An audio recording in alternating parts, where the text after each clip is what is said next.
Ça va? Ça va? Non. Voilà Sarani. On a Sarani Monière. Yamoninga le quoi batalimete. Là ça m'allait, là m'allait. Tu peux me le qui c'est? Donc comment on va aller dans Ndako? Et puis que bah je pas ngé le katé.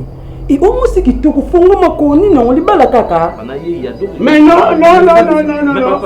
C'est pas une route. Papa tikanga na Ndako akenda. Azala su na Ndako. Non, azala na Ndako. Non, ma zila na luzela. Nani? Kaka ye mobile no nga yoko funda nga epa na yo yazaka na Ndako. Ça sundola nga Ndako nga imo bakenda na bana.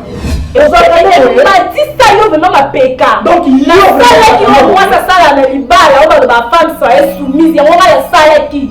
Mais yo on débordé même son keba. C'est tellement respect ça pour nous. Et donc quand tu respecter mon papa tu quand même avec yo. Ale kanga manene. Au moins on se ça 17 et puis oyebisanga avant le Canada kuna yo obanda awa. Parce que tu le 23h. Et pour maté. Mams, il faut comprendre kanga. Na ebiso a bien que misala ya mikolo e koma bongo.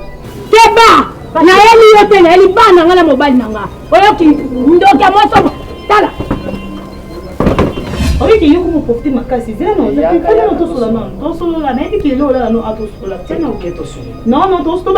tout suite parce que toute la nuit aux anayo. Oh non, j'en ai marre ici. Oye kaka siko.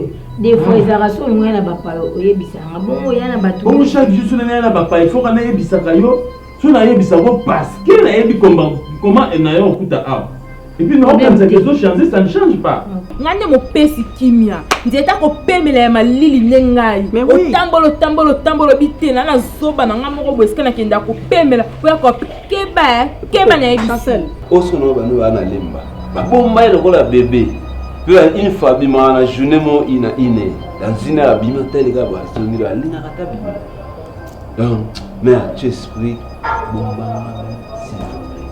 Muhamu bakindela ngo ba prison ame. Ngala kanisa kutule matika mana mwana akokanga mana mwana pototi kalake na oketesa mwana na ngai.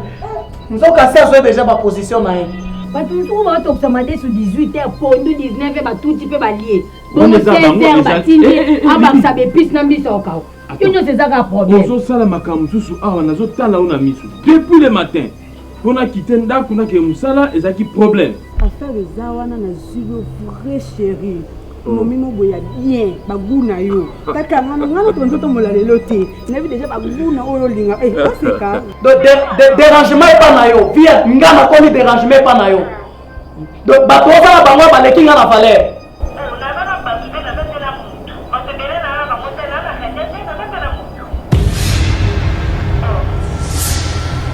yo pesa ka raison ta ya mai est-ce que nous pango ça na problème que nous pango c'est mais kasi yo mo ba yo linga no tenga na vanda banda bima banda ba fie le bon baza ba solution yo bibi est-ce que ba mona moi ça azamo mbali ya mo ya mo ki ba mo ka ba yeba mbali mo za ka yitu c'est ngana za koka Nini gobo bosa te boza limité. Tena on connaît que la papa va sous culotte. Et ça limite. Tu commences à la monter? Oh ma ça papa bino za normal.